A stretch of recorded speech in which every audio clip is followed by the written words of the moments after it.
Jeff Blanton here with Jailbreak Leadership, and today I want to talk about playing out of position. Is there anything worse than finding yourself playing in a role that you shouldn't be playing? I can remember clear back into my high school days, I guess someone thought it was a good idea that I would be a defensive back. The only problem with that, I really wasn't fast enough to be a defensive back. So every play I would line up scared to death that this guy was going to run past me, catch the ball, and get the touchdown. I got to say, it made for a really lousy varsity football career versus when I got to play junior varsity and I could play linebacker. That was much more to my liking. And I think too often we do that in our careers. Someone says, oh, you should be this. Next thing you know, you kind of get put in this box. And it's not that you can't do the job, but it's not something you can really have mastery over, really kind of have your own independence about it and just really own the job because you just don't have the skills and the talents for that particular position. So I wanted to share with you today 2 tools that I use in the Jailbreak Leadership Process to help flush out who you really are. Our number 1 tool is the Strength Finders, this Gallup's tool that does a great job using this huge database. They flushed out that we as humans have 34 core talents, and you take the testing and you find out how they line up for you. Ultimately, we have all 34, but they're distributed differently for everybody. And we want to focus on what your top 10 are and really your top 5, kind of the 80-20 rule.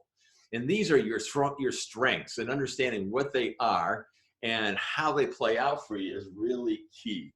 And so you take a simple test, it takes about 40 minutes. They give you this wonderful data. They describe what each of those talents looks like.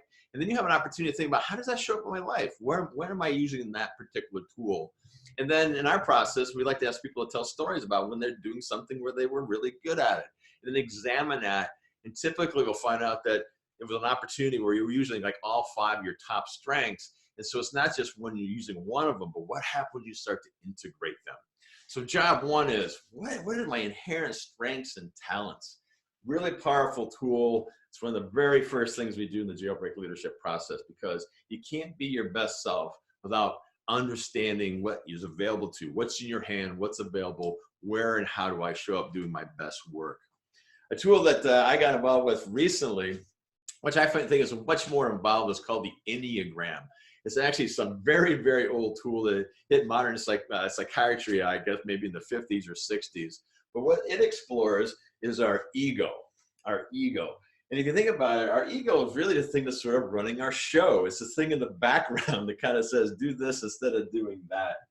And in the underlying idea behind our ego is really trying to keep us safe in the world. And that's all wonderful, except usually our egos got formed somewhere between like 5 years old and 10 years old. Something happens, we take a certain action, we find out, oh, that was effective. And here we are 30, 40, 50 years later, still using that exact same technique.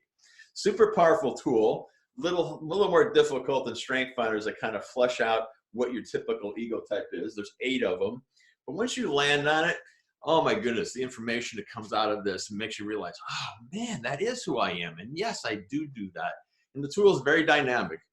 Because we're kind of showing up differently throughout the day. So it speaks to like what happens when we're in a really healthy state, what happens when we're in an unhealthy state, what's kind of the parameters of being healthy in our number versus unhealthy. Powerful, powerful tool for really understanding who you are. So if you're going to be a big player in this world, you want to be a great leader, it's got to start with you. You got to understand who you are, how you're operating, what's good, what's bad, what do I need to fix. And then you got to know what your talents are. You got to lean into your strengths and talents, because that's when you're going to be the best leader. And then find other people to come around you to fill out the rest of what needs to get done. This is Jeff Blanton for Jailbreak Leadership saying, go do what you do and go be the best person you can be, because we're all counting on you.